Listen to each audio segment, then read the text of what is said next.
Hello friends, कौन आपन जानी कि रथयात्रा रथर कौन होता है? जदि जानी ना तो ये वीडियो को शेष पर्यंत निश्चित भाव देखु।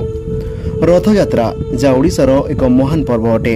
12 मासरे थरे श्री जगन्नाथ प्रभु यह रथयात्रा समय रत्नवेदी छाड़ी निजर जन्मवेदी को जाइथान्ते एवं एही समय असंख्य भक्तों को दर्शन देथान्ते। एथिपाई 3टी बड़ बड़ रथर निर्माण करा जायथाय। अक्षय तृतीया ठारू 2 मास अक्लांत परिश्रम परे कुशली कारीगर माने पारंपरिक भाव में 3टी रथर निर्माण करथान्ते।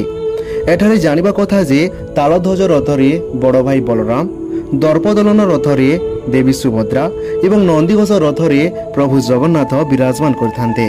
प्रभु जगन्नाथ गुंडीचा मंदिर रे 7 दिन रहिला परे निजर मंदिर को फेरी आसीथान्ते। किंतु आपण थरे तो भाबिथिबे रथयात्रा परे एई रथर कौन हुए? जदि प्रति वर्ष नूतन रथर निर्माण करा जाए तो पुराना रथर कौन हुए?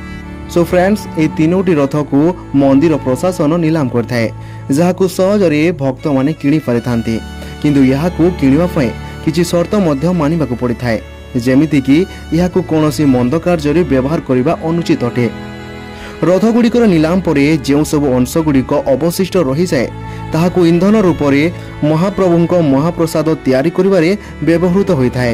एहिपरि भावरे 3टी रथगुड़िकर व्यवहार करा जायथाए।